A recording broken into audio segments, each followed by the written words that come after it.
Now that I have some of the opposite color, the complementary color of my fruit, now I want to add a little bit more of something for the very darkest part. I'm going to use my black and just do a little bit for where it's going to be the darkest. Don't add too much black, otherwise your fruit will get very dark.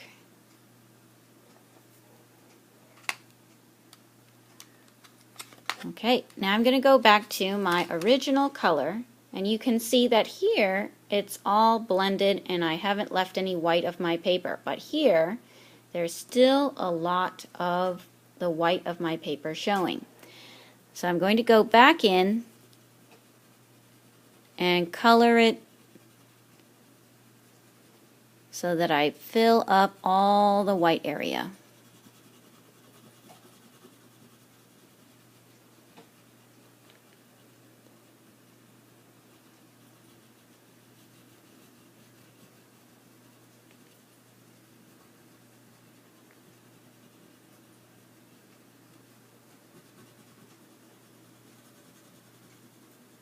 Go over the areas that you have added your opposite color and your black to as well, so that it blends together.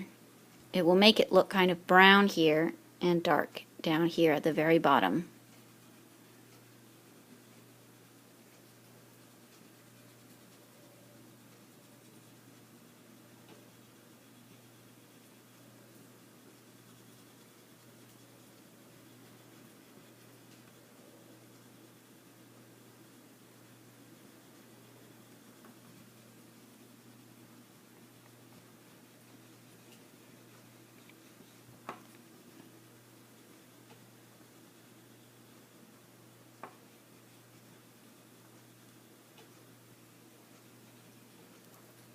Okay, now when I'm looking at mine, I notice that the bottom part of my fruit doesn't look very smooth, and I want my fruit to look a little bit more round.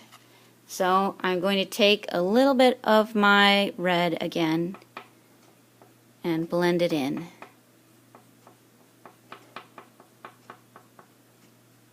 Making sure to make it round, not flat across.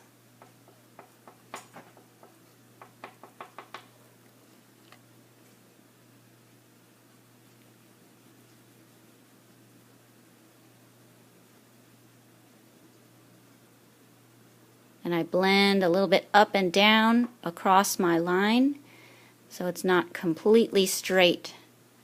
I make it kind of wiggly.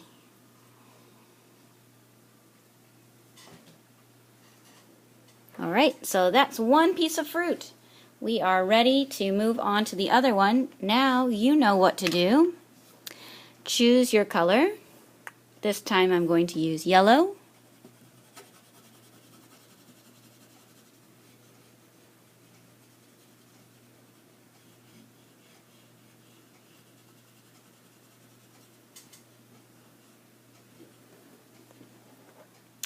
Then, since only white is lighter than yellow, I'm going to use some white at the very top.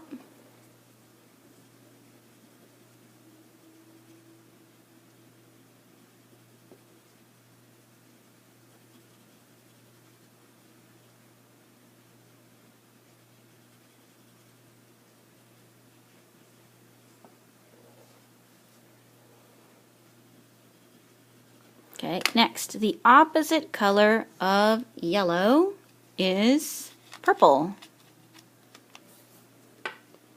So I'll take a little bit of purple. Now the purple is pretty strong, so I don't want to add too much on this one, so it will make it dark right away.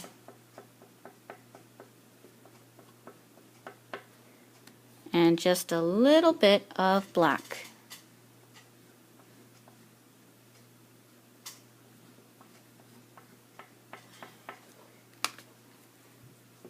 Now I'm going back to my yellow to blend it together.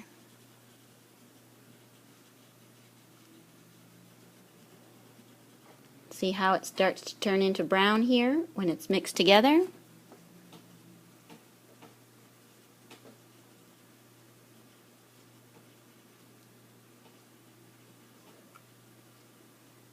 And when I keep mixing across from the top and the bottom like this, it spreads it out and makes it lighter, darker, darker, darker.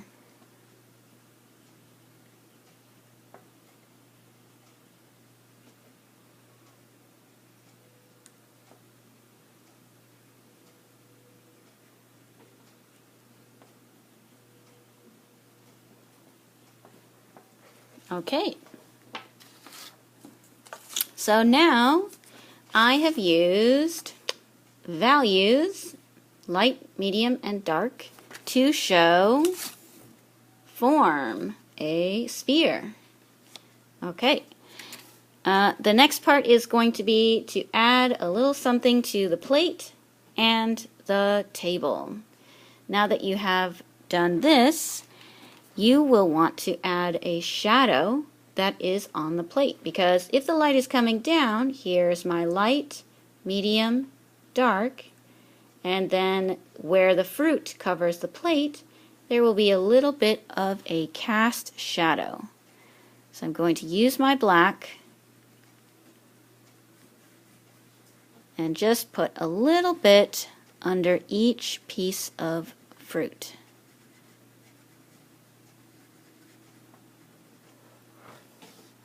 Then I decide what color my plate is, and in this case I'm going to choose a tan color plate and blend it together with my dark area.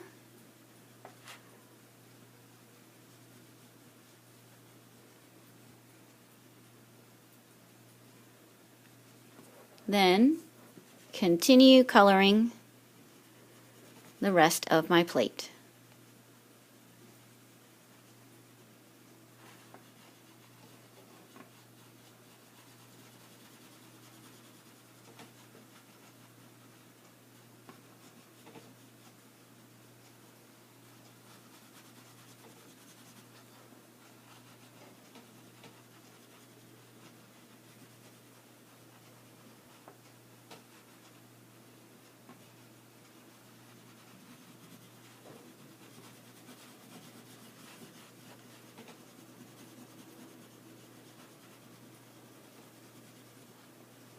Okay, now if you get little bits of color like this that are coming off of your oil pastel and it kind of bothers you that it's messing it up, I don't mind this effect. I think it's kind of cool. But if you feel like that's messing it up for you, you can take a blank piece of paper or the other side of your paper and you can wipe it off so that it wipes that other color off.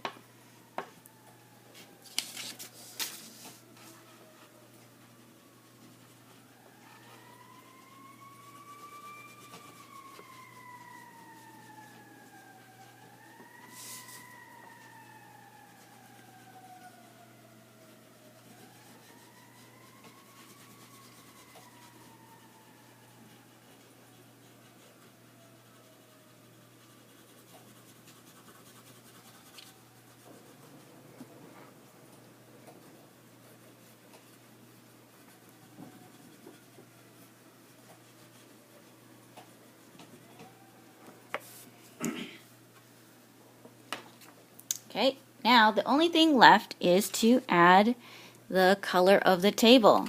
So choose a color that you would like for your table, and I'm going to choose the dark blue. It helps if you use a color that looks different from the color of your fruit, so that your fruit can stand out from the color of the table.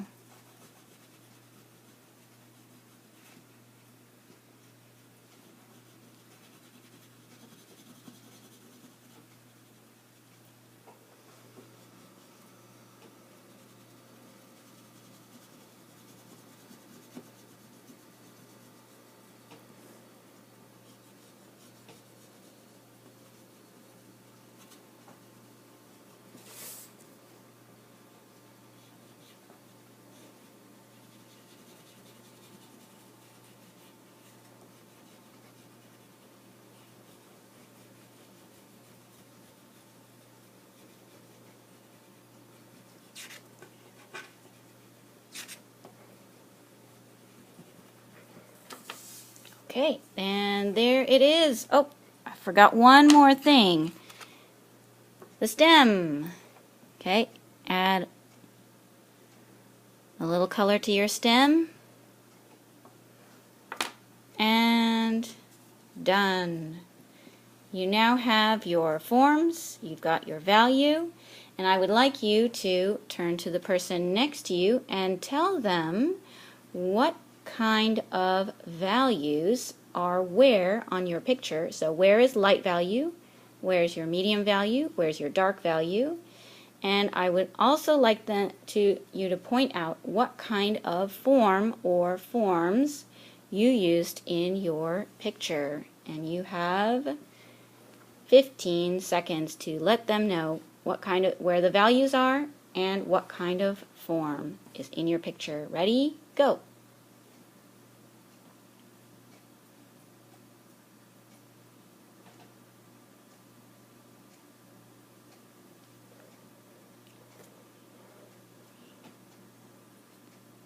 And done. All right, your picture is complete. You may take it home with you today.